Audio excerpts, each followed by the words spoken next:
Hello, and welcome to Project Engage's Lesson 3 on Clear and Concrete Directions utilizing the CAP method. When you deliver directions, do most of the students do what you asked? What do clear and concrete directions sound and look like? In today's lesson, we explore what are clear and concrete directions, what they look like and sound like. Let's take a look at some directions. Do you think these directions are clear and precise? Come in and sit down. Read the article in Google Classroom and complete the form. Come get a Chromebook and sit at your desk. Could students misinterpret what the expectation is? Come in and sit down. Are students walking or running? Can they talk to their neighbor, or are they supposed to be silent? Read the article in Google Classroom and complete the form. Could students misinterpret the direction?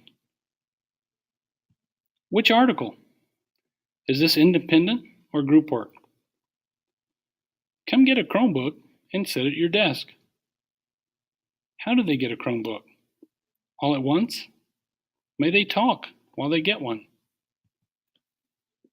Directions should be clear and easily understood. They should be concrete, so students can easily visualize what the teacher's expectation is. The directions should be concise, with little words used as possible so students remember the directions. The directions should be efficient, so they take minimal time to be articulated by the teacher and carried out by the students to maximize instructional time. CAP is an acronym created to help identify the directions are clear and precise or concrete. C stands for communication.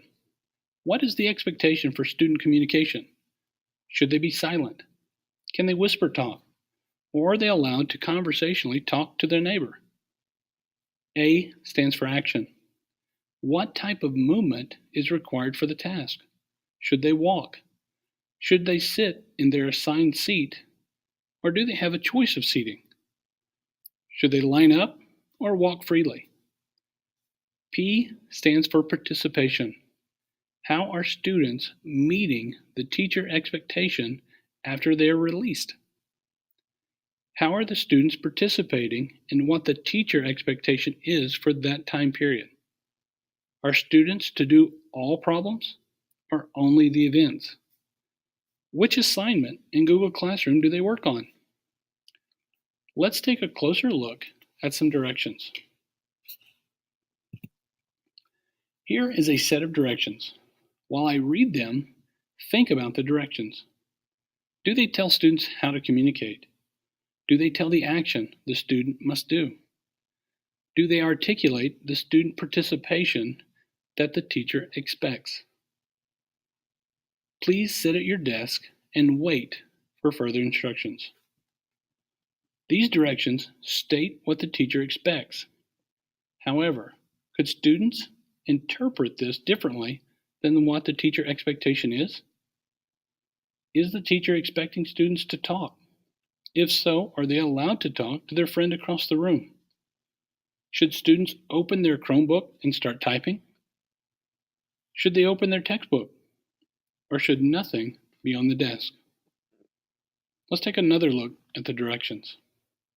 How can we improve the directions so they are more precise, concrete, so students can easily perform what the expectations are? Following the CAP method, we can clarify the original directions so students will not come up with their own interpretation of the teacher's expectation. Silently sit hands-free at your desk. Wait for further directions. Did CAP clarify the directions?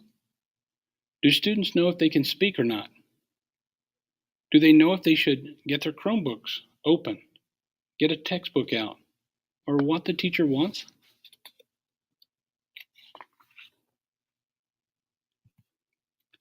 The CAP method benefits the teacher and student because it leaves little room for confusion or frustration. Since the directions are clear and concrete, students know exactly what the teacher expects. Confusion is eliminated, and the short directions allow students to easily understand and perform the requested task.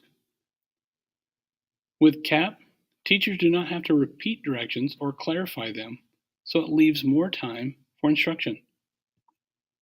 Lastly, since students know exactly what the teacher's expectations are, they feel safe because the fear of doing the wrong thing is eliminated. Remember, there is a difference between giving directions and giving directions. Make sure your directions are clear and concrete so they eliminate teacher and student confusion and frustration, especially when technology is being utilized. Your turn.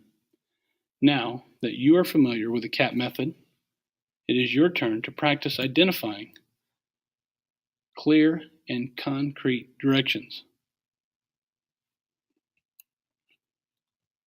Your homework is complete the Google form in Lesson 3. Thank you.